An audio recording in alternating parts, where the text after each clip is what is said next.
Assalamualaikum warahmatullahi wabarakatuh. Kali ini penulis mau bahas soal motor yang cocok untuk Gojek ya. Jadi nggak ada kendaraan yang sempurna, sayangnya seperti itu.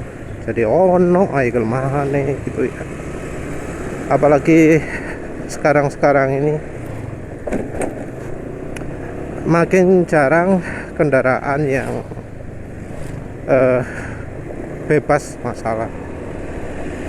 Kebanyakan kendaraan itu ono ay masalah ya. Jadi yang masa lalu di mana kendaraan bisa dipakai terus tanpa perawatan itu ya sudah tidak berlaku lagi. Jadi kalau sekarang ya yang penggunanya itu harus memperhatikan soal tertentu gitu ya. Dan ini seringkali bukan hanya dari yang umum-umum saja, tapi yang tidak umum juga. Jadi kita langsung aja ya, pakai contoh ya. Banyak ya penulis temui orang Gojek pakai motor Honda BCX 160 maupun Vario 160. Ya sering kali kondisi mesinnya juga ya sama kayak motor depan ini ya. Ini Honda BCX 160 228, berarti tahun 2003 ya. Awal-awal 2003. CVT-nya kasar. Iya. Itu wis apa ya? Cirinya Honda seperti itu. Dan suara seperti itu munculnya ada yang ya setelah beberapa ratus kilometer dipakai, ada yang setelah melakukan servis pertama. Jadi motor aslinya yang enggak ada apa-apa jadi bersuara kasar setelah servis pertama. Biasanya karena waktu servis pertama diguyur bensin semua, sehingga pelumas-pelumasnya, stempetnya, pokoknya oli-olinya yang ada di pelumas itu rontok semua.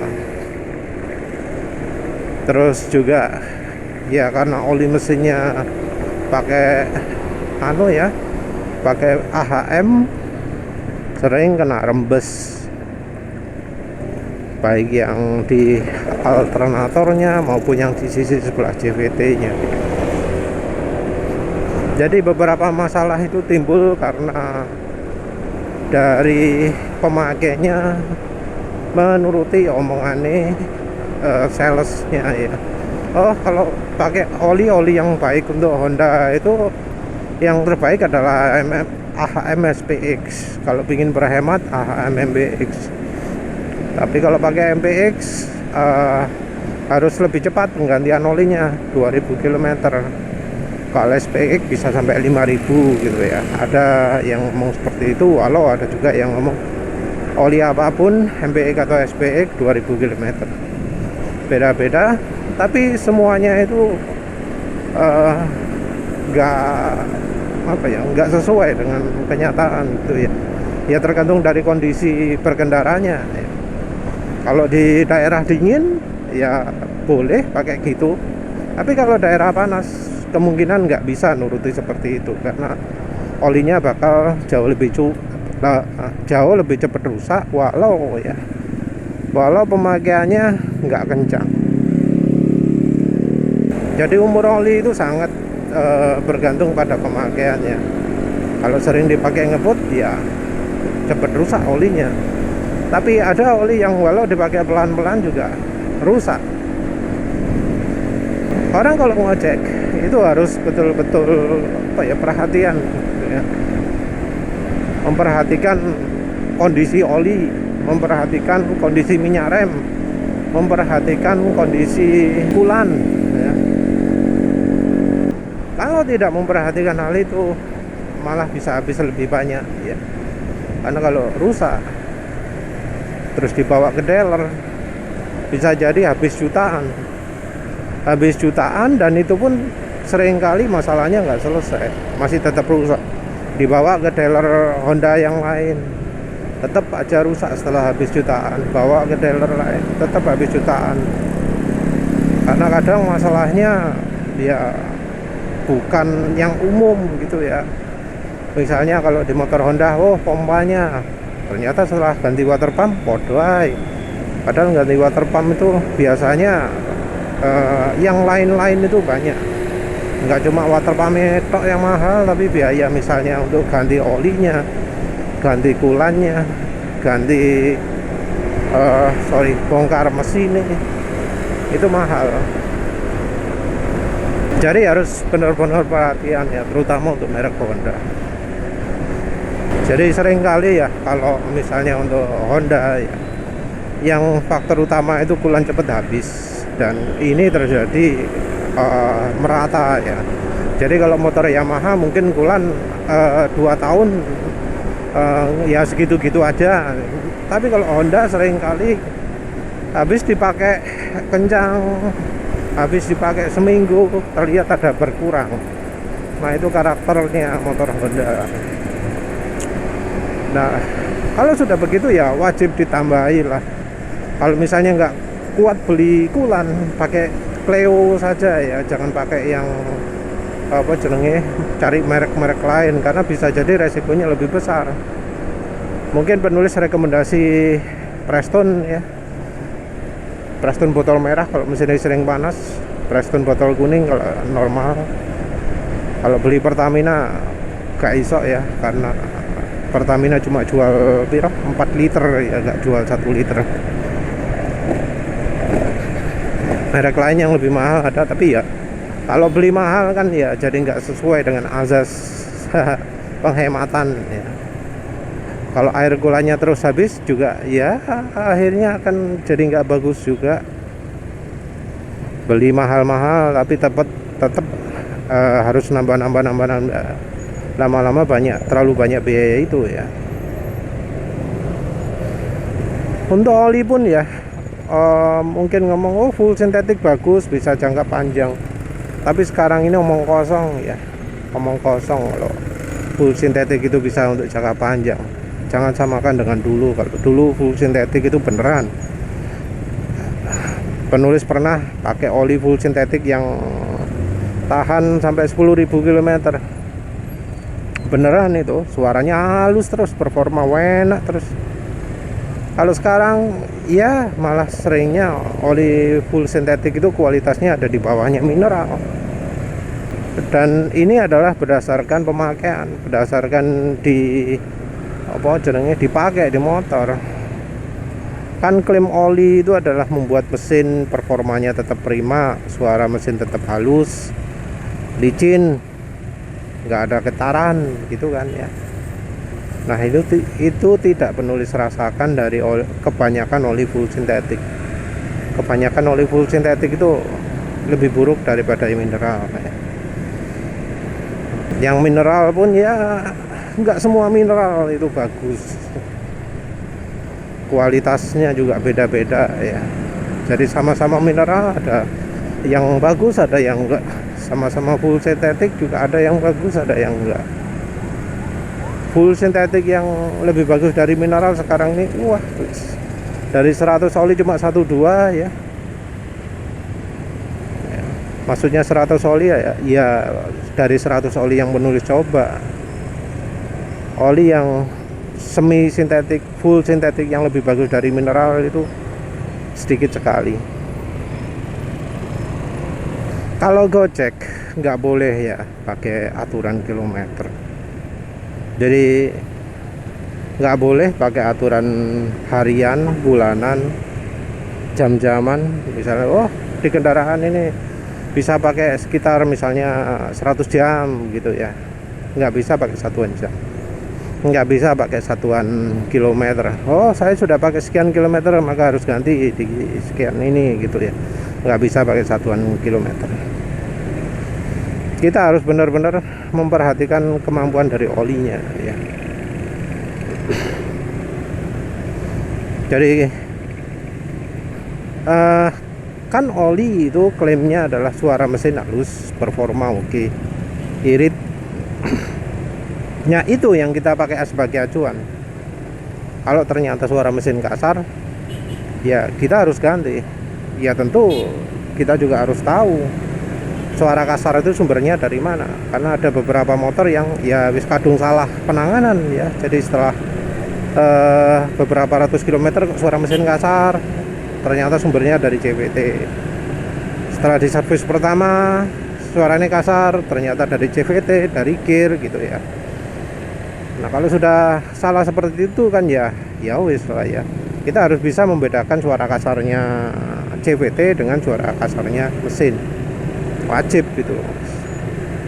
Namanya Gojek kan ya, kendaraan itu penting, jadi harus mengenali sifat-sifat di kendaraan yang menunjukkan ciri keadaan kurang baik ya.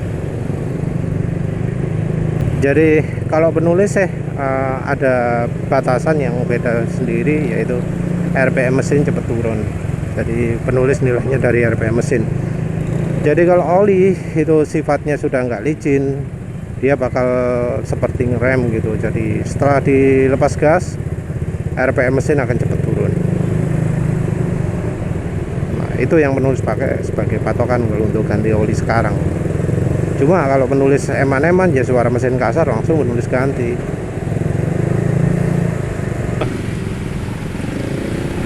Kok bisa-bisanya ada ikan lele di jalan ya? Ada yang bawa ikan lele jatuh ya. Kalau untuk oli yang menulis rekomendasikan untuk awetnya ya Mesran SH40. Cuma kalau untuk daerah pegunungan, tanjakan, bawa beban itu Mesran B40. Kalau untuk motor matic oli tersebut bisa untuk gardan juga, untuk transmisi juga.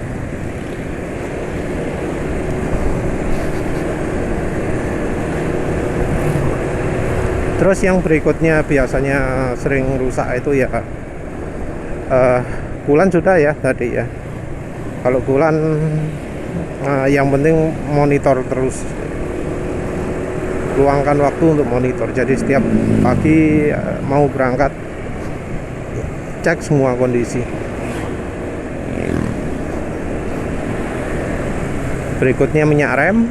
Berikutnya juga yang termasuk jarang dapat perhatian itu adalah oli suspensi. Jadi suspensi mungkin banyak orang berpendapat bahwa oh pakai standar itu yang paling oke, pakai yang bawaan motor itu yang paling oke. Sayangnya tidak ya. Jadi suspensi bawaan motor itu adalah suspensi yang paling buruk yang ada di pasaran. Jadi bahkan palsunya pun kadang lebih baik daripada orinya. Jadi kalau dapat suspensi yang awet gitu, bisa saja malah yang KW 2. Jadi di toko dijual, oh kalau ini KW mas, ini KW 2 nya. Kadang malah lebih awet daripada yang orinya. Karena yang ya penulis kan sering termasuk sering merasakan suspensi motor baru. Suspensi motor yang baru-baru ini, yang buatan Showa, buatan Kayaba, wah gak layak pakai ya. Hambatannya cepat sekali hilang. Kalau hambatannya hilang, yang terjadi adalah goncangan yang luar biasa. Yang kalau medan yang dilewati itu jalannya amburadul, ya cepat rusak jadinya motornya. Jadi kalau mau motor awet, suspensi belakang itu yang nggak boleh pakai bawaan ya, nggak boleh sampai liar.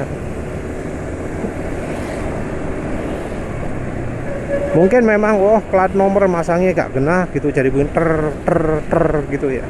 Tapi itu juga bisa jadi tanda bahwa soknya wis mulai nggak enak. Kalau dibiarkan biasanya lampu belakangnya jadi cepet mati. Kalau itu dibiarkan terus akhirnya belakang jadi kocak, yang akhirnya kemudian jadinya di lem, di lakban, di tali gitu ya, karena gak ada duit kayak apa ganti. Nah, yang lebih baik juga yang lebih baik ya dianggarkan mulai dari awal. Dianggarkan untuk beli lah. Kalau mau yang murah ya merek DBS. Memang ada kelemahan merek DBS, pernya terlalu lumpuh. Nah, untuk mengatasi per terlalu lumpuh itu jadi perlu beli namanya dumper ganjel per. Beli 10 ribuan. Dari sisi biaya sendiri, kalau motornya motor single suspension ya nggak mahal, kurang dari 300.000, karena yang suspensi orisinil kan kira-kira 250 300, anggap aja segitu ya. Nah, kita beli yang DBS yang model ono tabungnya ya sekitar segitu ya, yang single loh ya. Kalau yang double ya tinggal kali 2 lah, mungkin 650 gitu ya. Itu wis ono tabunge, wis ono tabung tambahan, dan itu walau harganya lebih murah, secara keawetan akan jauh lebih baik asal beli yang modelnya memang awet. Karena DBS pun macam-macam, ono sing awet, ono sing gak awet. Dan ya yang penulis tahu awet itu ya biasanya yang ada tabung tambahannya, yang ada kalau yang nggak ada tabung tambahannya itu yang bagian bertabungnya yang ada di bagian atas. Kalau yang bertabung di bagian bawah itu nggak awet. Ya entahlah ya, itu berdasar pengalaman saja ya. Selalu kalau beli yang tanpa tabung tambahan, itu yang tabungnya bawah mesti nggak awet, entah kenapa. Suspensi belakang itu harus ganti ya. Kalau ada servis, kalau misalnya masih ori ya, menurut penulis rugi servis, karena kalau di servis ya terus dibuat apa jenenge, istilahnya di reborn ya, kalau sudah ketekan kayak balik ya. Nah itu kalau untuk boncengan, untuk jalan kecepatan 40-50 di jalan nggak rata, itu malah petaka itu, karena ya terus makin pendek kayak balik maneh, karena nggak bisa balik ya makin lama makin pendek suspensinya.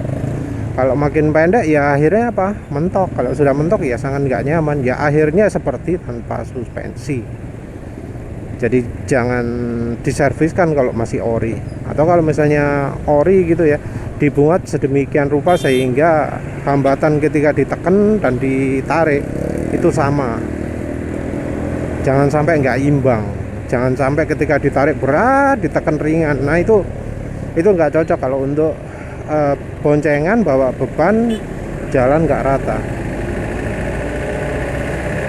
Yang orang sering abaikan itu adalah suspensi depan. Jadi suspensi depan itu juga penting untuk selalu diperhatikan kondisinya. Ini kan jalan kondisi nggak rata ya, selalu bergelombang gini gitu ya. Kalau oli suspensinya habis lewat jalan seperti itu, kecepatan ini ya 30-40 gini, itu bakal bunyi kotak.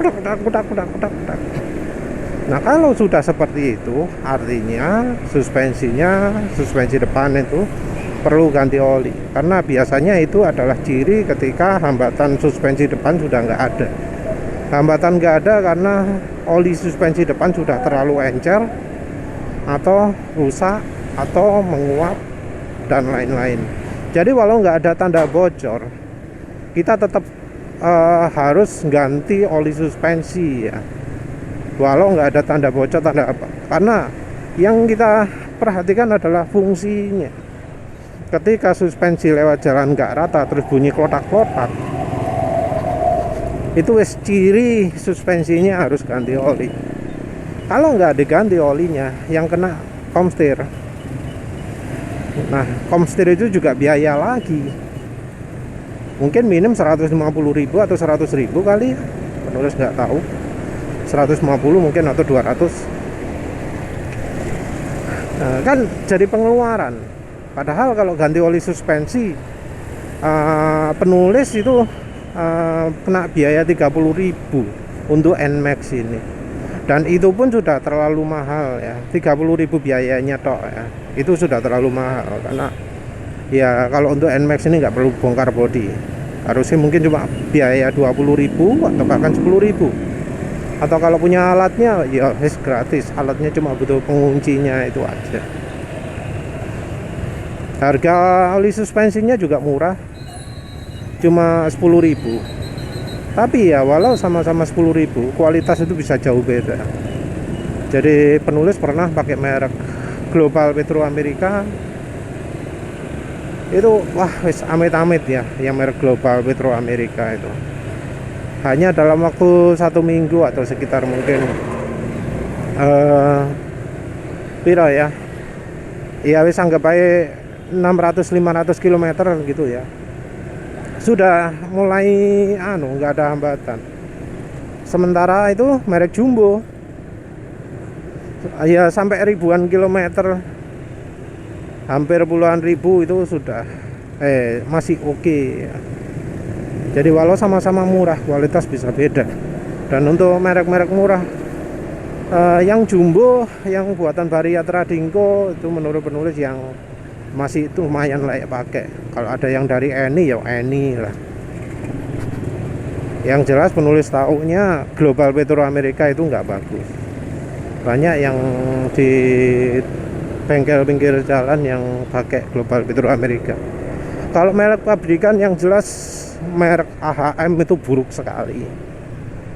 Jadi kalau ganti oli suspensi jangan merek AHM, mending yang dari misalnya Yamaluk atau dari apa cenderungnya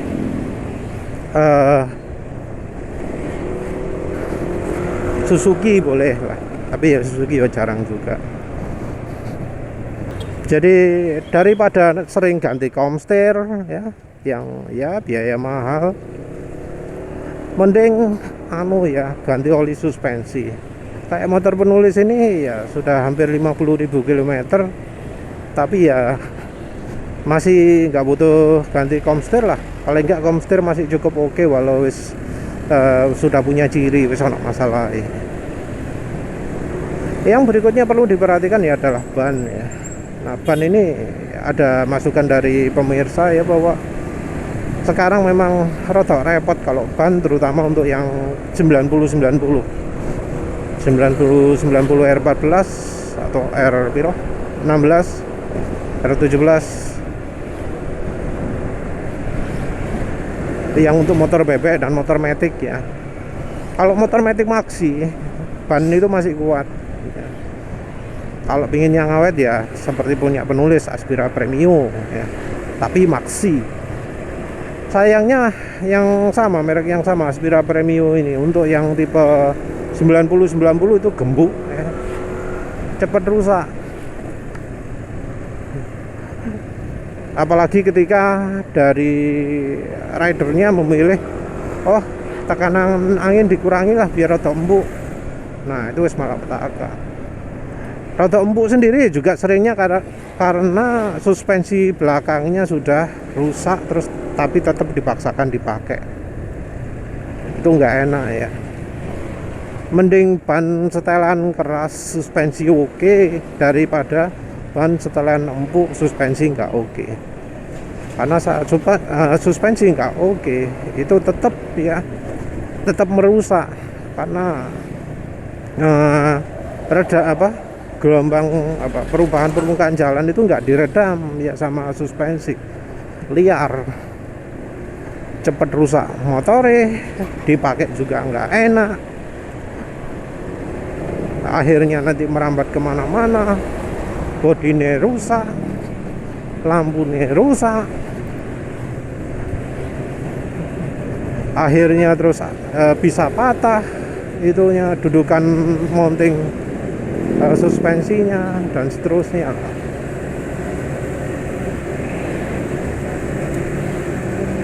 Yang awet mungkin ya yang model-model keras kayak NMAX ini, karena pernya keras luar biasa ya, lebih stabil lah, tapi ya tetap menyakitkan. Kalau pengen oke ya harus cari yang pas ya, yang nyamannya pas, nggak perlu mahal loh, padahal nggak ya. Walau yang bawaan misalnya punya NMAX 1,4 juta, yang belinya cuma 600.000. 600.000 itu bisa lebih awet, lebih nyaman, lebih enak. Wes kok mau ngomong ban lagi. Yang berikutnya apa maneh ya? Oh iya, soal rem.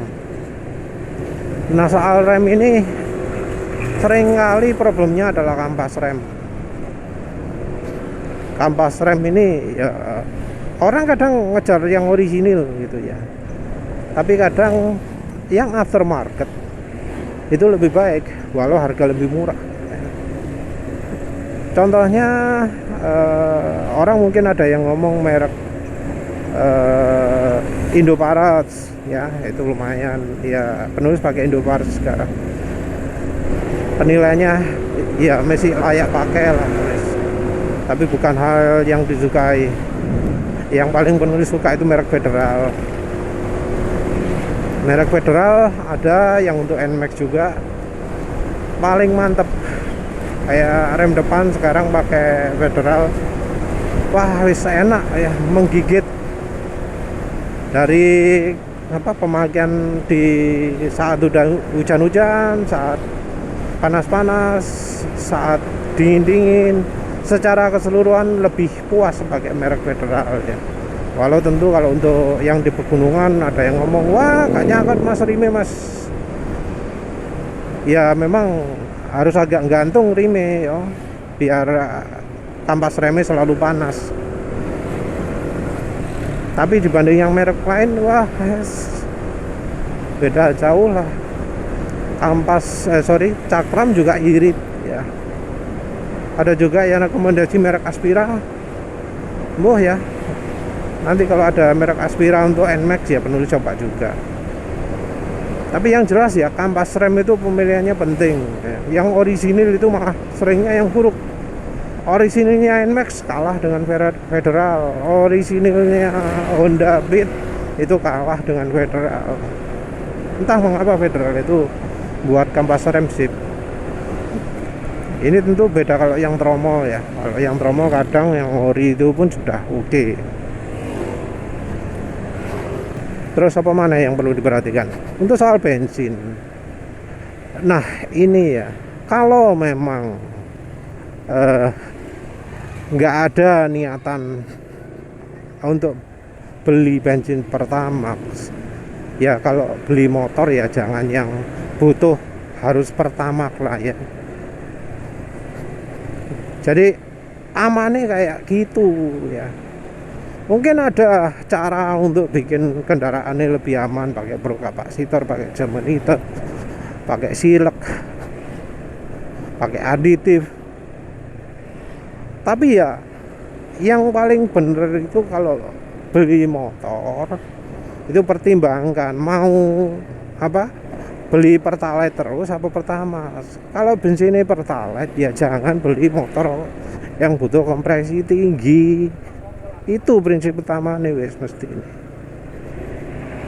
Karena nanti bisa aja tiba-tiba terus mesin jebol, tiba-tiba terus rusak parah, piston baret parah, itu bisa terjadi.